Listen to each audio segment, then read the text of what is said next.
It is quite unfortunate that most music artists and their record label end up settling their case in the courts. Most of these agreements were signed behind a closed door. They were not meant for public to see. But because of human instability, they end up going to court to settle those issues. Way back 2013-2014, Cynthia Morgan was signed by Judy Okoye, elder brother to P Square Group. Around 2016, Cynthia Morgan's music earned 30 million naira. And all this money had been controlled and managed by Judy Okoye, not Cynthia Morgan. Now, when it was time for Judy Okoye to give Cynthia Morgan her share payment, he decided to give Cynthia a car worth 6 million, not as a gift, but as a loan. Also, he gave Cynthia 1 million naira as a maintenance man. And at the moment, he also rented an apartment for Cynthia for 1.5 million at Lincoln. Some money that he gave to Cynthia for maintenance. Then, this 30 million naira, he did not account for it. The issue now is that when it was time for payments, that was the time Judy Okoye now told Cynthia Morgan that she would pay for those cars that Judy Okoye, gave to her. And this car was used by Judy Okoye before he now gave it to Cynthia Morgan.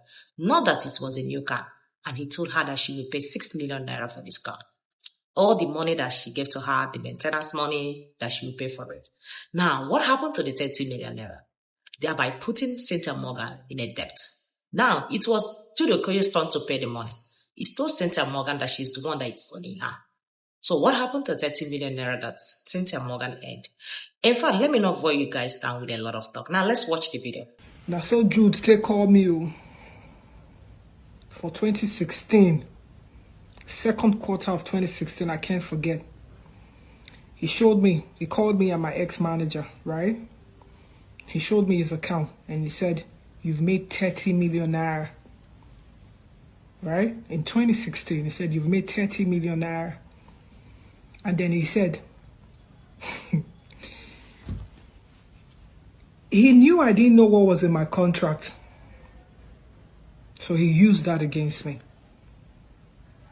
He said, you know what I'm going to do for you? He said, I'm going to do you a favor. That's what he said.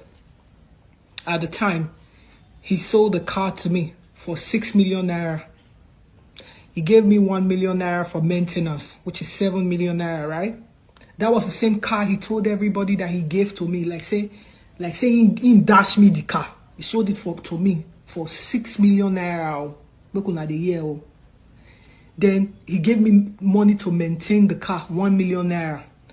Then he borrowed me money to rent my apartment. Make una the year, make una nothing say all those nonsense when they talk for social media since how many years, say not true. He loaned me money to rent my apartment. I think the rent was about 1.5 million naira or 1.4. Then he gave me some money too for maintenance, like, to buy furniture or whatever it is. I think another 1 million naira. So when this guy told me that, I've made 30 million naira, he said, I'm going to do you a favor. Listen to me. He said, you know what I'm going to do? I'm going to split this money between the both of us. I'll split this one, then you cannot start repaying me my money for the investment.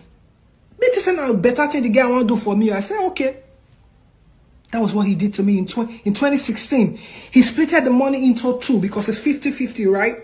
He splitted the 30 million naira into two. He took 15 million naira for himself.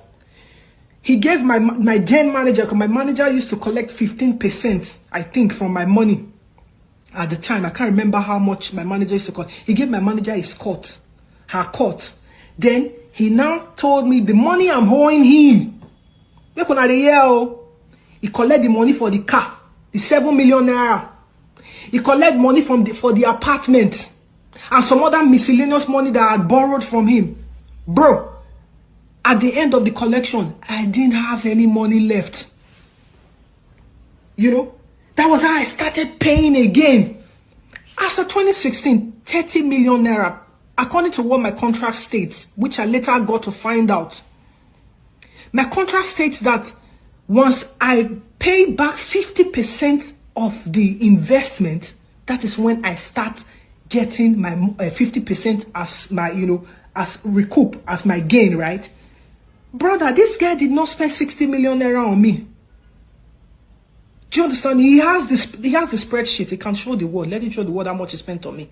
So even if he had spent 60 million naira on me, which he didn't, 30 million naira would have offset the money. You understand me? 30 million naira would have offset the money. So all I needed to do was start now gaining, right? But no, that wasn't what he did. He tricked me and said, you know what, I want to do you a favor. Because you're owing me some money, I'm going to split this money as our returns, right? And then I take my 50%. And then the money that you have, that's supposed to be your own now, I'm going to use it to pay the debt if you watch his interview, he said, I gave her a house. I gave her a car. Like saying he dashed me house, he dashed me cow. That was the things he said in his interview. He made everybody think I was ungrateful for everything that he did for me. Me, myself, I didn't know what was going on. Oh. I'm going to be very sincere with everybody. When I did that interview in 2020, I was in Benin. Now, me know what I see for that record label now. I didn't even really care about what was going on, to be sincere. I didn't care much about what was going on. It was later that I started to see, when I watched the interview that he did, I'm like, is this what you had to say about me? Did you forget? Like, how can you be so wicked to the extent that you change history? Like, me person just change with make a person wipe history. Now what in Jude they do so? You are wiping history. You can wipe history to people, but you can't wipe history to God. He sees everything. He does. And that's one of the reasons why I'm still alive today, because God saw what I didn't even see. Are you understanding me? He saw what I didn't even see. And he protected me against you all these years. But I'm not going to continue to keep you quiet. I'm not going to continue to keep you quiet. I don't owe you money. I don't owe you money. You are the one. Now you, they owe me money. Not me, they owe you money. You understand me? If you're an artist, please be very careful when writing this contract that you are being issued. I know the desperate that some of you can find yourself, but if you cannot read those contracts, the outcome of it might rip you up everything you have labored for all these years. In fact, you will find yourself in a situation you like monkey the walk, babu the job. You are working, someone is earning it. So please, read every contract. If you didn't understand it, get a lawyer that is well educated, well knowledgeable, that will explain to you the terms and conditions that apply to this contract. Because listen to Cynthia's story. The time Judy Okoye told her, I know that you don't know what is in the contract. That means that she didn't even understand the terms and conditions of the contract. And absolutely, she doesn't. So many upcoming artists, that's the situation they find themselves. At the end, you start dragging them. Read the whole contract.